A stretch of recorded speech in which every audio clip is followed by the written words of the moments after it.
গ্রামের বাড়িতে কিন্তু একটা শান্তি, টাটকা শাকসবজি দিয়ে তরকারি রান্না করতে খেলে অনেক মজা। তো আসসালামু আলাইকুম, সবাই কেমন আছেন? আলহামদুলিল্লাহ ভালো আছি। আজকে যে দেখেন আমার যা বিশাল বড় হচ্ছে পেঁপে গাছ, সেই পেঁপে গাছ থেকে কিন্তু আমি হচ্ছে পেঁপে পেরে নিয়ে তরকারি রান্না করব।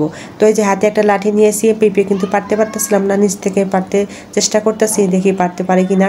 তো বারবার কিন্তু ফসকা ফসকা যেতেছে। তো এরপর হচ্ছে হাতে কিন্তু ওই যে এটা ফেলে দিয়ে তারপর হচ্ছে আবার একটা কাঁড়াল নিয়ে আসছি। তো কাঁড়াল বলতে কি জানেন, কাঁড়াল হচ্ছে এই যে মানে খেললারে আর কি, খড়লারে মানে খড় শুকায়, সেই মানে কাঁড়াল দিয়ে আমি হচ্ছে গাছ থেকে পেঁপে পারবো। তো অবশেষে আমি পেঁপেটা পেরেই নিলাম। এরপরে যে ভাবতেছি এই পেঁপেটা কি পাকাই হলো নাকি। তো এই যে দেখেন একটা মাত্র পেঁপে পারলাম, যেহেতু আমি অল্প তরকারি রান্না করব, তো আমাদের 4 জন মানুষের তরকারি, তো ভাবলাম এটা দিয়ে হয়ে যাবে। তো ঘরে নিয়ে গিয়ে আমি পেঁপেটা কাটছি, দেখে পাকা বের হয়েছে। তো পাকা পেঁপে আমরা সবাই মিলে খেলাম সকাল সকাল। খেয়ে দিয়ে হচ্ছে আমার যাকে বললাম যে আপনি একটু পেরে দেন। তো আমি নিচ থেকে পেরেছি, দেখে বাড়তি হয়েছে, পেঁপে পেকে গেছে। তো এরপরে উনি উপর থেকে 2টা পেঁপে পেরে দিয়েছে। এরপরে যে কেটে কুটে রান্না করতে বসিয়েছি। আর গ্রামে টাটকা টাটকা সবজি দিয়ে কিন্তু রান্না করলে কিন্তু তরকারি খেতে অনেক মজা।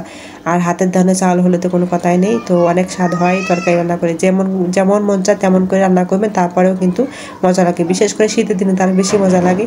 তো যাই হোক, এই যে আমি মাছ রান্না করব, তো মাছ হচ্ছে ভেজে নিচ্ছিলাম। তো গ্রামের বাড়িতে এসেছি কয়েকটা দিন হলো, আর এখানে কিন্তু অনেক শীত। শহরের বাড়িতে কিন্তু শীত নাই, কিন্তু গ্রামের বাড়িতে প্রায় শীত। কিন্তু আমি এই যে সকাল সকাল একটু দেরিতে উঠেছি, যেহেতু গ্রামের বাড়িতে আমাকে কোনো তাড়া নাই, আপনাদের ভাইয়াও আসছে। আর সেজন্য আমরা সবাই একটু দেরিতেই 7টা বাজে উঠেছি, উঠে হচ্ছে যে রান্নাবান্না শুরু করে দিয়েছি। আর এদিক থেকে কিন্তু ভাত হয়ে গেছে। আর গ্রামের বাড়ির মানুষের মতন কিন্তু আমি এই যে দেখেন, এটা হচ্ছে লুসনি দেওয়া বলে, তো গ্রামের ভাষায় বলে এটাকে আর কি। তো আমি এই যে পাতলি পাতলি লুসনি দিয়ে পাশের লাহুরি দিয়ে ভাতটা লাড়া দেবো, এতে করে ভাতটা চাপা ধরে না, বাটতে গেলে অনেক সুন্দর হয়। আর দেখা যায় কি চাপা ধরলে চামচ দিয়ে বাটতে গেলে ভাত কেটে কেটে যায়, সেই জন্য আমি যেভাবে সুন্দর করে লাহুরি দিয়ে নিলাম।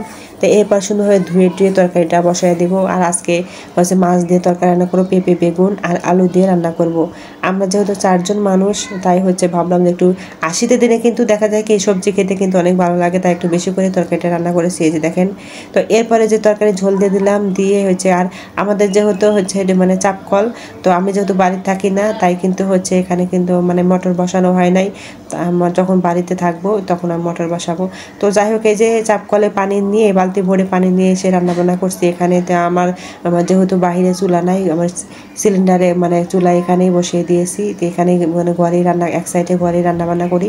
এরপরে যে তরকারি হয়ে গেছে, ভাতও হয়ে গেছে, সব কিছু এই যে বেড়ে বেড়ে আমি টেবিলে বসিয়ে দেবো। এরপর হচ্ছে আমি সকালবেলা যেহেতু ঘুম থেকে উঠে রান্নাবান্না করতেছি, তাই কিন্তু হচ্ছে ঘর দর কিছুই গুছা নেই। আর এসে কিন্তু অনেক মানে মানে ঘর দর গুছিয়েছে, আপনাদের ভাইয়ার সাথেও মানে অনেক কাজ করেছে, যেটা তো আগের ভিডিওতে গুলোতে দেখেছেন। এরপরে যে দেখেন সকাল সকাল যেহেতু উঠেছি, উঠে যে ঘর দুয়ার মানে রান্নাবান্না মানে সেরে তারপরে যে ঘর দুয়ারগুলো মানে গোছাতে লেগেছে। আমার ঘরের মধ্যে দেখেন কত এলোমেলো, আমি কিন্তু এগুলো কিছুই গোছাই না, শুধু হচ্ছে জাস্ট শুধু ধুলো বালু পরে ঘরটা মুছি পানি দিয়ে, এটাই হচ্ছে মানে আর জিনিসপত্রগুলো বের করে একটু গুছিয়ে গুছিয়ে রাখি। আর গ্রামের বাড়িতে কিন্তু অনেক শীত, সেজন্য কিন্তু দেখেন আমি ল্যাপ বের করেছি, সাথে কিন্তু কাঁথাও বের করেছি। তো আমি এই যে বিছানা উঠাচ্ছি, তো আমার ঘরের অবস্থা কিন্তু অনেক মানে খুবই করুণ দশা হয়েছে, যেহেতু আমরা বাড়িতে থাকি না, তাই কিন্তু পরিষ্কারও হয় না। যেহেতু তালা দিয়ে রেখে যাই, দেখা যায় কি এগুলো পরিষ্কার করতে কিন্তু এসে পরিষ্কার করি অনেক ঝামেলা হয়, অনেক কষ্ট হয়, তাই আস্তে আস্তে প্রতিদিন এগুলো পরিষ্কার করি। তো যাই হোক, এই যে দেখেন ল্যাপটপ ভাঁজ করে রেখে দিলাম। তো আজকে ভিডিওটা এই পর্যন্তই, আল্লাহ হাফেজ।